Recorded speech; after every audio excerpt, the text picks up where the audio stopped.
दोस्तों इस वीडियो में देखते हैं कि स्विंग ट्रेडिंग के लिए हमें स्टॉक को कैसे सिलेक्ट करना है, प्राइस एक्शन बेस पर किस टाइम फ्रेम पर एनालिसिस करना है, किस टाइम फ्रेम पर हमें हमारी एंट्री एग्जिट और एसएल को प्लान करना है, कब कहां पर कितनी क्वांटिटी हमें ऐड करनी है, कब हमें फुल क्वांटिटी में ट्रेड करना है, कब हमें हाफ क्वांटिटी में ट्रेड करना है, कब हमें हमारी क्वांटिटी को बढ़ाना है। और रही टाइम फ्रेम की बात तो उन सारी चीजों को भी डिटेल में समझ लेंगे। कब वीकली एनालिसिस करना है, कब डेली एनालिसिस करना है, कब आवरली एनालिसिस करना है, यानी कि 1 आवर की टाइम फ्रेम पर एनालिसिस करना है। वीकली टाइम फ्रेम को देखना कब जरूरी हो जाता है, 1 डे को देखना कब जरूरी हो जाता है, 1 आवर पर किस तरीके से डिसीजन लेना है, सारी चीजों को क्लियर करेंगे। और आपका होल्डिंग पीरियड, क्योंकि काफी सारे लोगों को दिमाग में ये कंफ्यूजन होता है कि मैं स्विंग स्टॉक को कितने दिन तक होल्ड करूं, 2 दिन, 4 दिन, 6 दिन, 8 दिन, 20 दिन, 1 महीना, 2 महीना।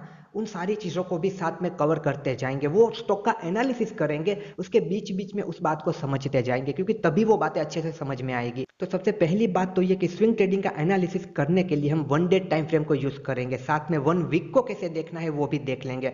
और एंट्री एग्जिट के लिए हम 1 आवर को भी यूज कर सकते हैं। और काफी सारे किस्सों में अगर आपका होल्डिंग पीरियड बड़ा है तो आपको 1 आवर को भी देखने की जरूरत नहीं है, सिर्फ एंट्री ले सकते हो 1 आवर पर आपको एग्जिट करना है तो 1 डे पर ही एग्जिट कीजिए। अगर आपका होल्डिंग पीरियड बड़ा है तो वो चीजें आगे आपको क्लियर होती हुई दिखेंगी। और यहाँ पर आपकी स्विंग ट्रेडिंग में आपको 5 मिनट 15 मिनट का कोई भी काम नहीं है। एक बार भी 5 मिनट 15 मिनट को देखने की जरूरत नहीं है। मैक्सिमम टाइम फ्रेम को आप यूज करोगे वो होगी 1 आवर। 1 आवर के नीचे आपको जाने की जरूरत नहीं है। अब चलो चार्ट एनालिसिस करते हैं कि आप कहां पर एंट्री एग्जिट प्लान करोगे, किस तरीके से स्टॉक का सिलेक्शन करोगे। तो ये विप्रो का स्टॉक है। मान लेते हैं कि विप्रो के स्टॉक में यहाँ पर अभी हम खड़े हैं, ये 1 डे का टाइम फ्रेम है। अब देखो यहाँ पर अगर आप बॉटम से देखोगे तो यहाँ पर इसने एक बॉटम बना दिया था, फिर यहाँ पर आपको एक ब्रेकआउट होता हुआ देखो इस तरीके से दिख रहा है। बट अगर आपको चार्ट पैटर्न आती है तो देखो इस तरीके से आपको यहाँ पर एक रिवर्सल पैटर्न दिख रही है, जो कि है डब्लू पैटर्न, यानी कि डबल बॉटम पैटर्न। तो देखिए यहाँ पर 1 डे पर हम एनालिसिस कर रहे हैं और यहाँ पर हमें डब्लू पैटर्न दिख गए कि यहाँ पर डब्लू पैटर्न है। पर डब्लू पैटर्न को छोड़ो,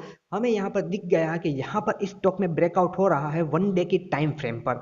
अब यहाँ पर हमें किस तरीके से ट्रेड करना है, तो देखो आपको बिल्कुल ही सेफ प्ले करना है। तो मैं आपको सजेस्ट करूंगा, ब्रेकआउट होने के बाद इस तरीके से एक रिट्रेसमेंट होने दीजिए। इस तरीके से रिट्रेसमेंट करके निकलता है, फिर यहाँ पर देखो आप एंट्री लो, यहाँ पर अपने एसएल को सेट करो। अब आप एंट्री कब लोगे, क्या 1 डे की टाइम फ्रेम पर ही लोगे, क्या 1 आवर की टाइम फ्रेम पर लोगे, उन चीजों को आगे देखेंगे। बट अभी यहाँ पर सारी चीजें समझ लीजिए। तो यहाँ पर आप एंट्री लोगे, यहाँ पर आप एसएल को सेट करोगे।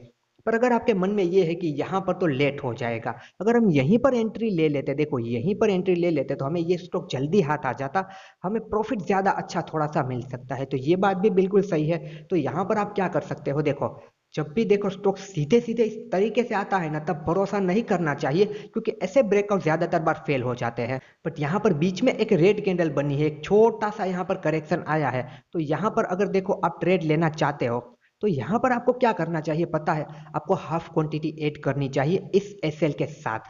आपको क्या करना है, फॉर एग्जांपल आपकी क्वांटिटी अगर 100 है, नॉर्मल आपको 100 क्वांटिटी लेनी है, तो आपको क्या करना है, आपको यहाँ पर 50 क्वांटिटी ही लेनी है। कितनी क्वांटिटी लेनी है, हाफ क्वांटिटी, यानी कि आपको यहाँ पर 50 क्वांटिटी लेनी है। क्योंकि अभी आपके पास कंफर्मेशन नहीं है कि ये ब्रेकआउट सस्टेन करके ये इस तरीके से ऊपर की तरफ चला ही जाएगा। तो ऐसे में क्या कर सकते हो, यहाँ पर हाफ क्वांटिटी ऐड की, फिर देखो इस तरीके से कंफर्मेशन मिल जाती है, ये लेवल निकलता है ना, यहाँ पर और 50 क्वांटिटी को आप ऐड कर सकते हो। ये एक तरीका हुआ। और उसके अलावा काफी सारे लोग क्या करते हैं, काफी सारे लोग जब ये रिटेस्ट करने आता है ना इस लेवल पर अपनी बाकी की क्वांटिटी को ऐड करते हैं। तो वो आपको देखना होगा, वो आपको डिसाइड करना होगा आपको क्या करना है।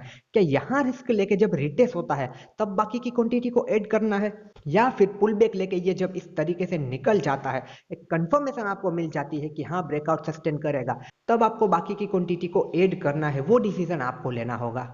चलिए, तो यहाँ पर हमें समझ में आया कि जब स्टॉक डाउन ट्रेंड में होता है, जब इस तरीके से कोई पैटर्न बनती है, कोई ब्रेकआउट होता है, तब वहां पर हमें किस तरीके से ट्रेड करना है, किस तरीके से हमें अपने एसएल को प्लान करना है। जैसे कि देखो यहाँ पर हम मानते हैं कि रिटेस्ट के बाद यहाँ पर आपने एंट्री ली है और ये आ रहा है आपका एसएल। चलिए, यहाँ पर इतनी बात हमें समझ में आई। अब हम हमारा रिस्क रिवॉर्ड रेशियो निकालते हैं कि क्या हमारा यहाँ पर रिस्क होता है, क्या हमें सामने रिवॉर्ड मिल सकता है। तो यहाँ पर हमारी एंट्री थी, ये हमारा एसएल था।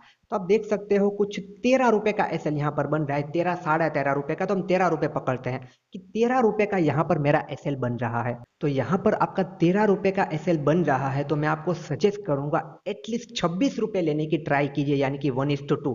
13 रुपए से डबल 26 रुपए लेने की आपको ट्राई करनी है।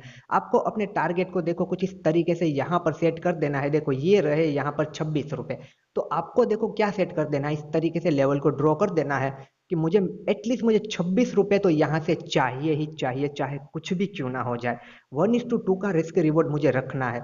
मैं कुछ इस तरीके से प्लान करता हूँ। अदरवाइज आप क्या कर सकते हो, आप परसेंटेज में भी देख सकते हो। जैसे कि आप देखते हो कि यहाँ पर मेरा 2% का रिस्क है। कितने परसेंट मेरे जा रहे हैं, अगर ये ट्रेड नहीं चला तो मेरे 2% जाएंगे। तो आपको क्या करना है, ऊपर की तरफ 4% का आपको अपना रिवॉर्ड रख लेना है कि 2% अगर मैं इस ट्रेड में दे रहा हूं तो 4% तो मुझे चाहिए ही चाहिए। उसके बाद अब ट्रेलिंग का कैसे यूज करना है उसे देखते हैं, और अब आपको पता चलेगा आपका होल्डिंग पीरियड के किस तरीके से आपको कितने दिन का होल्डिंग पीरियड रखना है। तो चलो यहाँ पर हमने पहले रिस्क रिवॉर्ड निकाला कि रिस्क रिवॉर्ड को हमें कैसे देखना है। अब चलो मान लेते हैं यहाँ पर ये आपको 26 रुपए देने लगा, 1:2 का रिस्क रिवॉर्ड मिलने लगा। अब या तो 26 रुपए को बुक कर लो, 1:2 को बुक कर लो। अगर आपको कोई अच्छी अपॉर्चुनिटी किसी और स्टॉक में दिखती है, कहीं और आपको आपका पैसा लगाना है तो।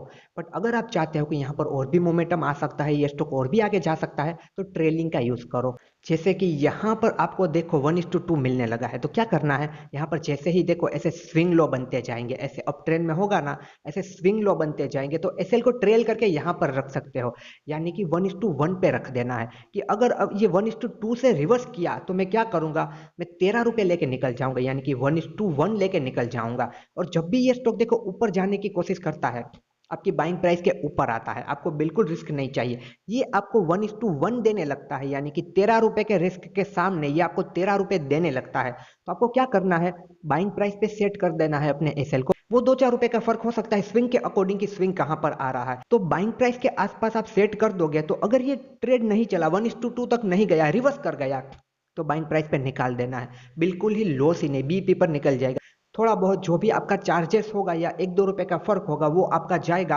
अदरवाइज आप यहाँ पर बाइंग प्राइस पे निकल जाओगे, आपने ट्रेड ही नहीं किया था ये समझ लो, अगर बिल्कुल ही सेफ प्ले करना चाहते हो तो 1:1 मिलने लगता है तब बाइंग प्राइस पे सेट कर दो, 1:2 मिलने लगता है तब चाहो तो बुक कर लो। अगर लग रहा है मोमेंटम बाकी है, अभी भी और अच्छा मोमेंट कर सकता है, तो 1:1 पे सेट करो। फिर 1:3 मिलने लगता है, उसे 1:2 पे सेट करो। 1:4 मिलने लगता है, उसे 1:3 पे सेट करो। इस तरीके से आगे आपको जाना है। तो तब आपको सोचना है कि क्या अगर मैं इसे अभी और होल्ड करने के लिए तैयार हूं, तो क्या अपने होल्डिंग पीरियड को मैं बढ़ा सकता हूं।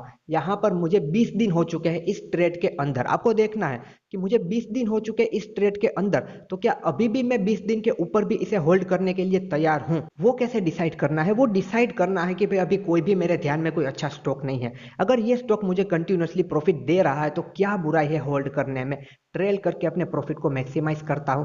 पर इस लेवल पर आप आ चुके हो, अब आपको लगता है कि इसमें मोमेंटम खत्म हो चुका है, यहाँ पर कुछ नहीं, कोई और स्टॉक आप देखते हो जहां पर अच्छा रिस्क रिवॉर्ड आपको दिख रहा है, जहां पर अच्छा एक ब्रेकआउट आपको दिख रहा है, आप किसी कंटिन्यूस स्टॉक को देख रहे हो कि चलो यहां पर अपनी पोजीशन को मैं कन्वर्ट कर लेता हूं, विप्रो से पैसे निकाल लेता हूं, यहां पर मुझे अच्छा रिस्क रिवॉर्ड मिल चुका, अब चलो इस स्टॉक में मुझे लगाना है, तो चलो कोई बात नहीं, यहां पर अपनी पोजीशन को कट कर दो, अपना पैसा निकाल लो और जाने दो दूसरे स्टॉक के अंदर, अगर आपको कोई अच्छी अपॉर्चुनिटी मिल रही है तो। पर अगर आपके पास कोई और ऑप्शन नहीं है और यहां पर आपको लग रहा है कि मोमेंटम कंटिन्यू रह सकता है, तो इसी स्टॉक में रखो अपना पैसा और ट्रेल करते जाओ, जब ये आपको ट्रेल में निकाले तब वहां से निकल जाओ। इस तरीके से प्लान करो, 2 दिन में प्रॉफिट मिल जाता है बुक कर दो, 4 दिन में प्रॉफिट मिल जाता है बुक कर दो, 20 दिन हो गए हैं पर प्रॉफिट अभी भी मिल रहा है, स्टॉक कंटिन्यूसली ऊपर की तरफ ही जा रहा है, तो वहां पर कोई बुराई नहीं है होल्ड करने में, क्योंकि पैसा निकाल के अगर आपको जरूरत है उन पैसों की, कहीं पर आपको पैसे भेजने हैं, कहीं पर आपको खर्च करने हैं, तो चलो अलग बात है,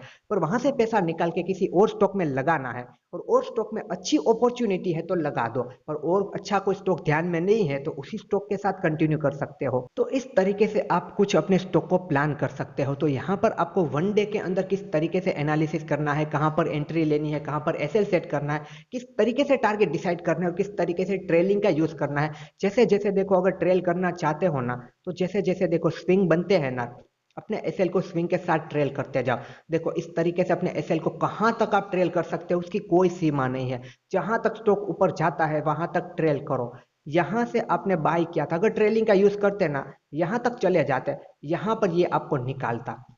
यहाँ पर देखो आप ट्रेल करते ना, यहाँ पर ये नीचे आया ना, यहाँ पर ये आपको निकाल देता। चलो खत्म कहानी, छोड़ दो स्टॉक को, कहीं और देखते हैं अब। पर जहां तक ये जा रहा है, चाहो तो जा सकते हो। ये बहुत ही बड़े दिनों का समय है, देखो ये कितने सारे दिन है, कितने सारे महीने ये हो सकते हैं। ये 2 महीने ऊपर का समय है। बट अगर प्रॉफिट मिल रहा है और कोई ऑप्शन नहीं है तो चाहो तो ट्रेल कर सकते हो। पर चाहते हो कि 4 दिन में ही खत्म करना है तो उस हिसाब से आप एनालिसिस करो। और चलो इसी चार्ट को 1 वीक में देख लेते हैं, ताकि वीकली टाइम फ्रेम का क्या इंपॉर्टेंस है वो हमें पता चलेगा।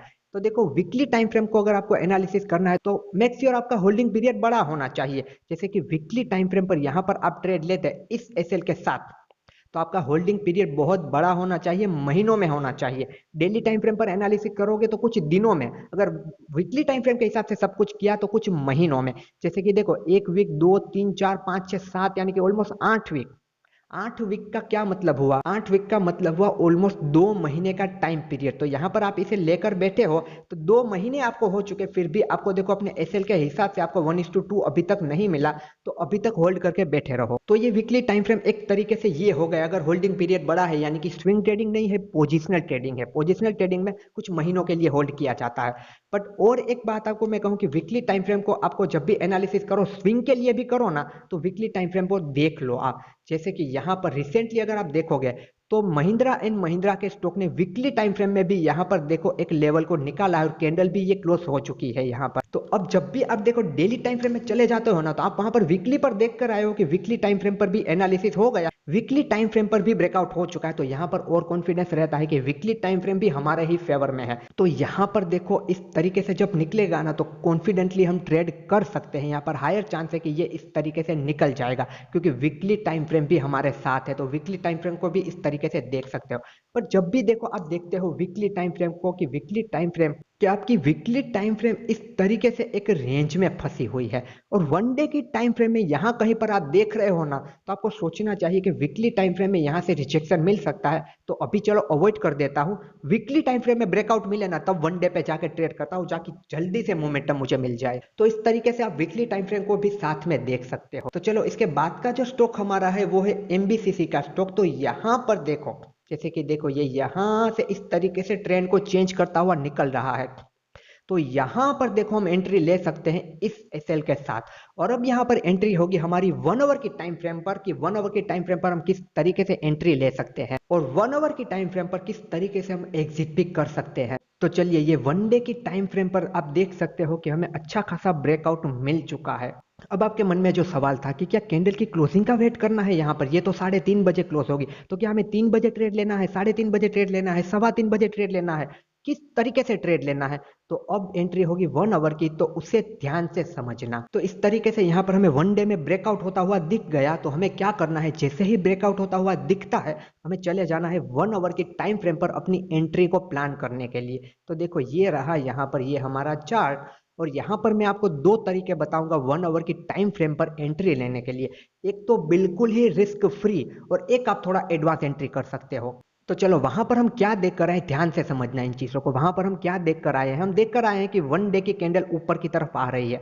तो जैसे ही 1 आवर की कैंडल, 1 घंटे की कैंडल हमारे ब्रेकआउट लेवल के ऊपर क्लोजिंग देती है, 1 आवर की कैंडल की क्लोजिंग का वेट जरूर करो। 1 आवर पर जब एंट्री लेते हो ना, उसकी कैंडल की क्लोजिंग का वेट जरूर करो। तो यहां पर देखो आपने कैंडल की क्लोजिंग का वेट किया, यहाँ पर जब आपको क्लोजिंग मिल गई ना 1 आवर की, यहाँ पर एंटर कर सकते हो। कौन से एसएल के साथ? देखो इस एसएल के साथ, इस एसएल के साथ एंटर कर सकते हो आप यहाँ पर।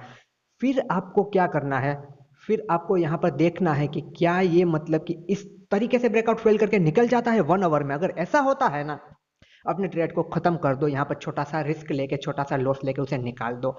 और दूसरा तरीका मैंने आपको कहा कि 1 आवर पर बिल्कुल ही सेफ तरीके से आपको अगर एंट्री लेनी है ना ऊपर की तरफ, बिल्कुल ही सेफ तरीके से, बिल्कुल रिस्क चाहिए ही नहीं हमें, तो आप क्या करो, जैसे ही ब्रेकआउट होता है ना, फिर 1 आवर में देखो इस तरीके से आपको कंफर्मेशन मिलती है ना एक पुल बैक के साथ, इस लेवल पर एंट्री करो, क्योंकि 1 आवर में आपको कंफर्मेशन मिल चुकी, जिस तरीके से 1 डे में मिली सेम 1 आवर में मिली।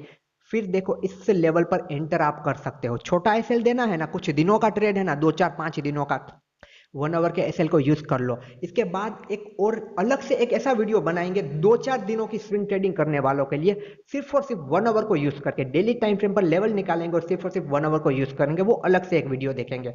तो यहाँ पर देखो, इस बात को यहाँ पर इस तरीके से समझ लो। तो देखो, एक बात अब आपको यहाँ पे समझ में आई कि 1 आवर को कैसे यूज करोगे। आप एंट्री लेने के लिए इस तरीके से यूज करोगे, या तो यहाँ पर ट्रेड ले लो या फिर कंफर्मेशन के साथ यहाँ पर ट्रेड ले लो। छोटा एसएल देना है यहाँ पर रखो, या फिर ओरिजिनल एसएल 1 डे के हिसाब से यहाँ पर रखो। फिर अपने रिस्क रिवॉर्ड को मैनेज करते जाओ कि कितना रिस्क है भाई, 5 रुपए का रिस्क है तो 10 रुपए का मैं यहाँ पर रिटर्न रखूंगा, इस तरीके से। तो यहाँ पर 1 डे के अंदर आपको जरूरत नहीं है कि पूरी कैंडल को आप क्लोज होने दो, क्योंकि तो आपको क्या करना पड़ेगा, 3-3:30 बजे वहां पर ट्रेड लेना पड़ेगा जब मार्केट क्लोज होगी तब। तो एंट्री लेने के लिए इस तरीके से 1 आवर को यूज कर सकते हो। आई होप आपको समझ आ गया होगा 1 आवर को कैसे यूज करोगे। अगेन से 1 आवर में अगर यहाँ पर आप देखोगे तो छोटे एसएल के लिए इसे यूज करोगे अगर 2-4 दिनों का ट्रेड है तो। बट अगर कुछ दिनों का ट्रेड है, सही से 10-15 दिन होल्ड करना चाहते हो अच्छे से, तो देखो 1 आवर के हिसाब से आपका एसएल ये रहेगा। कौन सा एसएल? जो कि 1 डे में हमने डिसाइड किया था, ये एसएल रहेगा। बार बार एक ही पॉइंट डिस्कस कर रहा हूं क्योंकि ये पॉइंट जरूरी है, आपको डिसाइड करना होगा। 1 डे के हिसाब से एसएल देना है, इस एसएल को देना, बट छोटा एसएल देना है। 1 आवर के हिसाब से एसएल देना है ना, तो देखो ये एसएल देना, ये एसएल देना, फिर यहाँ से निकाल के निकल जाना। फिर वो आपके ऊपर है कितने दिनों का होल्डिंग पीरियड रखना है आपको। तो चलो, अब आपको ये भी पता चल गया कि 1 आवर के हिसाब से किस तरीके से आप वहां पर एंटर कर सकते हो। पर काफी सारे लोग ऐसे भी होते हैं जो बहुत ज्यादा ट्रेड को होल्ड नहीं करना चाहते, जो 5 या 6 दिन में ही अपने ट्रेड को खत्म कर देना चाहते हैं। उसके पीछे काफी सारे रीजन होते हैं। एक रीजन ये भी हो सकता है कि उनके पास बहुत ही लिमिटेड पैसा है, कम पैसा है, तो वो किसी एक स्टॉक में 2 महीने तक, 1 महीने तक अपना पैसा नहीं रख सकते। वो 5-6 दिन में कोई भी ट्रेड करके वहां पर जो भी प्रॉफिट लॉस होता है उसे खत्म करके और ट्रेड करना चाहते हैं, यानी कि दूसरे ट्रेड में जाना चाहते हैं। या फिर एक रीजन ये भी हो सकता है कि मार्केट की वोलाटिलिटी की वजह से उन्हें डर लग रहा हो कि बहुत ज्यादा देर तक मुझे अपने पैसे को यहाँ पर ब्लॉक करके नहीं रखना, मुझे कुछ ही दिन में जो कुछ भी होता है वहां पर ट्रेड करके निकल जाना है। तो आज का वीडियो स्पेसिफिक सिर्फ और सिर्फ उन लोगों के लिए है जो 5 या 6 दिन की स्विंग ट्रेडिंग करना चाहते हैं। तो देखिए, 5 या 6 दिन की स्विंग ट्रेडिंग करने के लिए आपको यूज करनी है 1 आवर की टाइम फ्रेम, यानी कि 1 घंटे की टाइम फ्रेम। इसके पहले के वीडियो में हमने मल्टीपल टाइम फ्रेम के साथ समझा था, तो वहां पर 1 डे को कैसे हम यूज करते थे वो आपको उस वीडियो से पता चलेगा। बट आज इस वीडियो में हम सिर्फ और सिर्फ 1 आवर का यूज करने वाले हैं। 1 आवर के यूज के साथ साथ आपको 1 डे को भी देखना है, जो हमने पिछले वीडियो में समझा था। बट यहाँ पर आज समझने के लिए हम 1 आवर पर समझेंगे। तो 5 या 6 दिन की स्विंग ट्रेडिंग के लिए आपको 1 आवर की टाइम फ्रेम को यूज करना है, यानी कि 1 घंटे की टाइम फ्रेम को आपको यूज करना है। अब उसे आप कैसे यूज करोगे और कैसे एनालिसिस करोगे, किस तरीके से कहां पर एंट्री प्लान करोगे, उसे अब सीधा हम चार्ट पर समझते हैं। तो देखिए, यहाँ पर इस स्टॉक को आप देख सकते हो। देखो, ये स्टॉक अप ट्रेंड में है, यहाँ पर इस तरीके से ये ऊपर की तरफ ही जा रहा है। अब ये 1 आवर की टाइम फ्रेम है, तो आपको 1 आवर की टाइम फ्रेम पर देखो किस तरीके से देखना है। आपको यहाँ पर देखो ब्रेकआउट होता हुआ दिख रहा है एक पुल बैक के साथ। देखो, ये स्टॉक की प्राइस ऊपर गई, यहाँ पर एक पुल बैक लिया, फिर जाके देखो ये यहाँ पर इस तरीके से आई। अब ये सारी चीजों को डिटेल में हम पिछले वीडियो में समझ चुके हैं। तो देखो, यहाँ पर आप एंट्री लोगे और ये आपका एसएल रहेगा, ये आपकी 1 आवर की टाइम फ्रेम हो गई। तो इस तरीके से यहाँ पर आपकी एंट्री एसएल हो गई, आपने अपने ट्रेड को प्लान कर लिया। और रही टारगेट की बात, तो एटलीस्ट आपको 1:2 सेट करना ही है। 20 रुपए का यहाँ पर अगर आपका एसएल आ रहा है तो आपको कोशिश करनी है 40 रुपए का टारगेट लेने की। तो देखिए, यहाँ पर इस ब्रेकआउट पर अगर आप एंट्री लेते हैं तो आप देख सकते हो 5 या 6 दिन के अंदर इस स्टॉक में मूवमेंट आ चुका है और यहाँ पर आपको अच्छा रिटर्न मिल सकता है। देखिए, यहाँ पर आपका एसएल होता और 5 या 6 दिन के अंदर ही यहाँ पर आपको अच्छा सा टारगेट मिल चुका है। तो 1 आवर को यूज करके 5 या 6 दिन की इस तरीके से आप यहाँ पर स्विंग ट्रेडिंग कर सकते हो। हम यहाँ पर और चार्ट भी देखेंगे ताकि बात और ज्यादा क्लियर सही से समझ में आए। देखिए, ये आरती इंडस्ट्री का स्टॉक है और यहाँ पर भी सेम इस तरीके से मैंने 1 आवर का टाइम फ्रेम लगाया हुआ है। और यहाँ पर 1 आवर के टाइम फ्रेम में आप देख सकते हैं यहाँ पर इस रेंज का आपको ब्रेकआउट होता हुआ दिख रहा है। तो मान लेते हैं कि रेंज के ब्रेकआउट के बाद यहाँ पर रिट्रेसमेंट के बाद आपने यहाँ पर एंट्री ली थी इस तरीके से और यहाँ पर आपका एसएल था। तो यहाँ पर भी आप देख सकते हो 5 और 6 दिन में ही आपको यहाँ पर टारगेट मिल चुका है।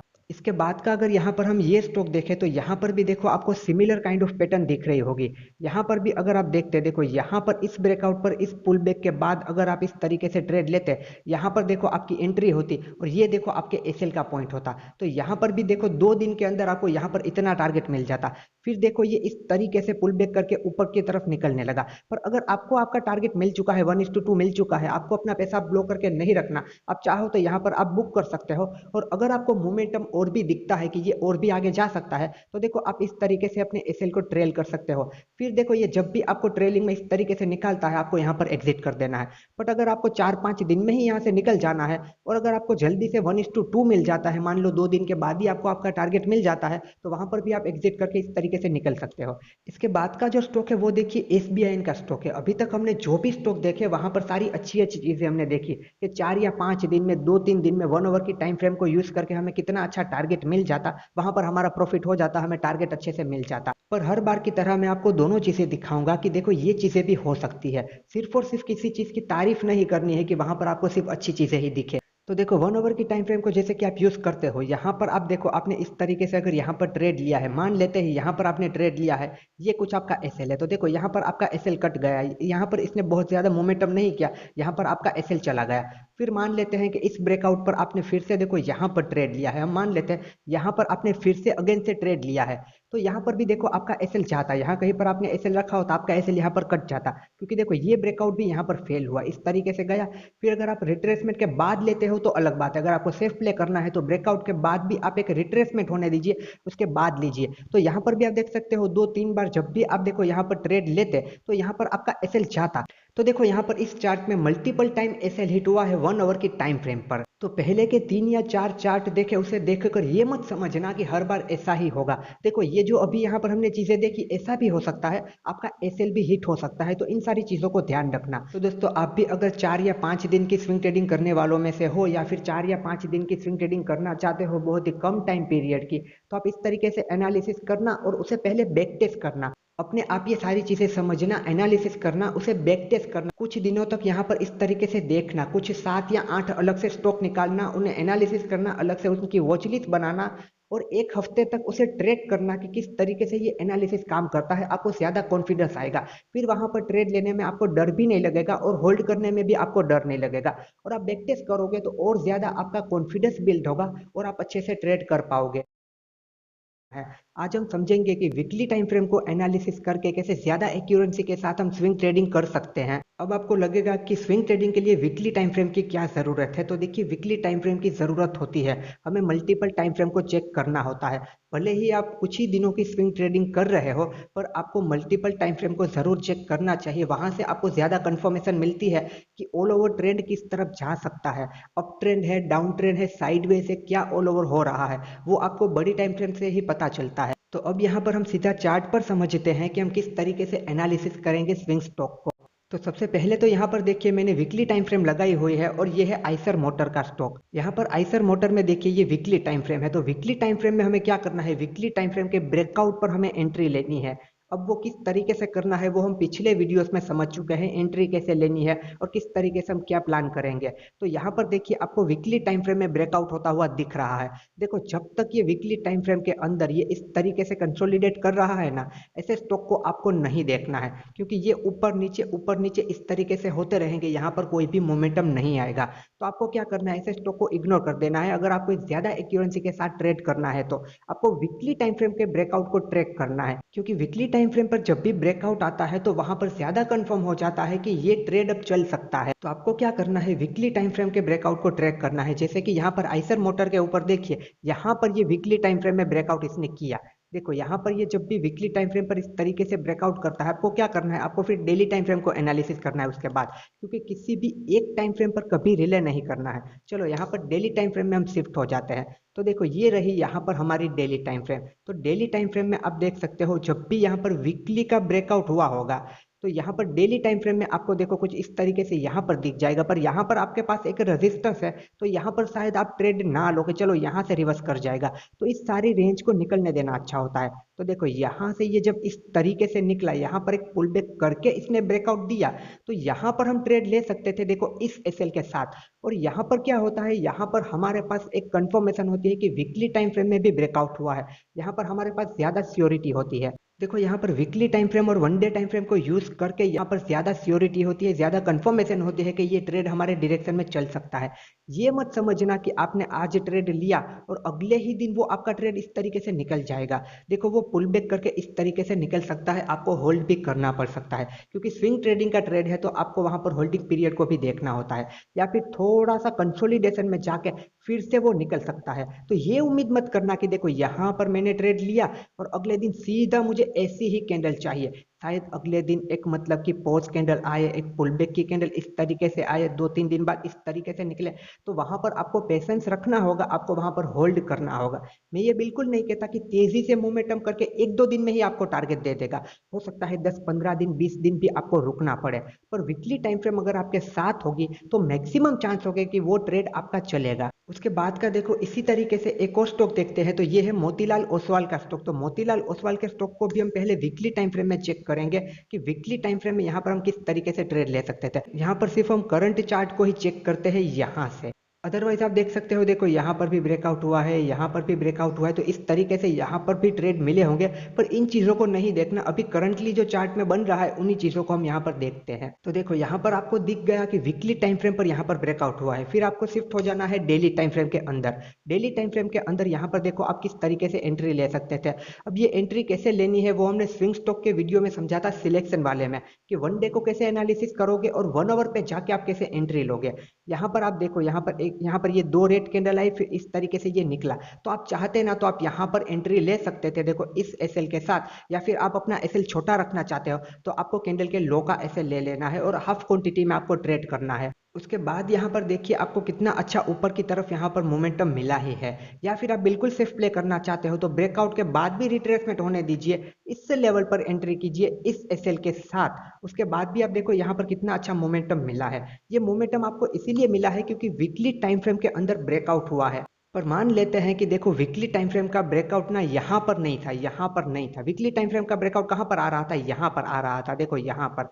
तो फिर यहाँ पर अगर हम ट्रेड लेते हैं तो यहाँ पर हमें सोचना होता है कि यहाँ पर वीकली टाइम फ्रेम का रेजिस्टेंस आ रहा है, तो यहाँ से ये स्टॉक रिवर्स करके नीचे आ सकता है, तो फिर हमें उस तरीके से प्लान करना होता है। बट वीकली टाइम फ्रेम का ब्रेकआउट ही यहाँ पर हो चुका है, फिर ये वन डे में इस तरीके से निकल सकता है, तो ये आगे की तरफ ज्यादा जा सकता है, वहां पर अच्छा रिस्क रिवॉर्ड भी मिल सकता है और हमें कंफर्मेशन भी मिल सकती है कि हमारा ट्रेड हमारे ही डायरेक्शन में हमारे प्लान के अकॉर्डिंग जा सकता है। तो अगर ज्यादा एक्यूरेंसी के साथ और अच्छी कंफर्मेशन के साथ आपको ट्रेड करना है तो आप वीकली टाइम फ्रेम के ब्रेकआउट के साथ ही ट्रेड कीजिए। चलो यहाँ पर एक और स्टॉक देखते हैं जो कि है हिंदुस्तान कॉपर का स्टॉक। हिंदुस्तान कॉपर स्टॉक को भी हम वीकली टाइम फ्रेम में पहले देखेंगे। यहाँ पर भी देखो ये वीकली टाइम फ्रेम के ऊपर यहाँ पर इसने ब्रेकआउट किया। चलते हैं हम डेली टाइम फ्रेम के अंदर, और डेली टाइम फ्रेम के अंदर यहाँ पर देखो आप यहाँ पर एंट्री ले सकते थे। देखो यहाँ पर इस कैंडल पर आप एंट्री ले सकते थे क्योंकि एक पुल बैक करके इसने यहाँ पर इस तरीके से ब्रेक किया है, यहाँ पर आपका एसएल आता, और बिल्कुल सेफ प्ले करना चाहते हो आप तो ब्रेकआउट के बाद एक रिट्रेसमेंट होने दो और उस रिट्रेसमेंट पर आप ट्रेड लो, देखो कुछ इस तरीके से।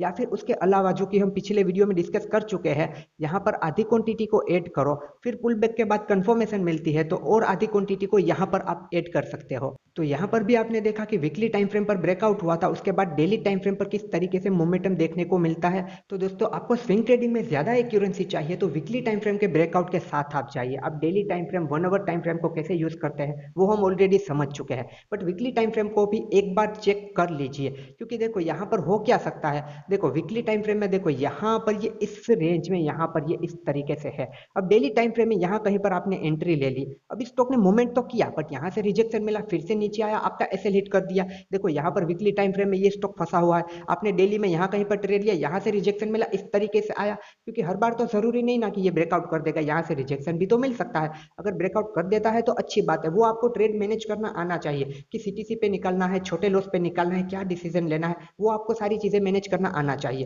क्योंकि देखो वीकली टाइम फ्रेम के ब्रेक का मैं इसीलिए कह, क्योंकि वीकली में ब्रेकआउट मिल गया तो फिर कंटिन्यू करने के चांसेस ज्यादा होते हैं। वीकली में अभी तक ब्रेक नहीं हुआ तो देखो यहाँ तक ये आया, फिर इस तरीके से रिजेक्शन मिल सकता है, तो वहां पर आपको फिर ट्रेड को मैनेज करना पड़ सकता है। तो ज्यादा एक्यूरेंसी चाहिए तो वीकली के ब्रेकआउट के साथ चाहिए। अदरवाइज उसके अलावा स्विंग स्टॉक को कैसे सिलेक्ट करना है, कैसे ट्रेड करना है, कैसे सारी चीजों को मैनेज करना है, किस तरीके से डेली को एनालिसिस करना है, 1 आवर पर कैसे डिसीजन लेने हैं, एंट्री एग्जिट और एसएल के, वो सारी चीजें हमने पिछले वीडियोस में कवर की है। आपने वो वीडियोस नहीं देखे हैं तो स्विंग ट्रेडिंग प्लेलिस्ट को जरूर चेक करना, वहां पर वो सारे वीडियोस आपको मिल जाएंगे।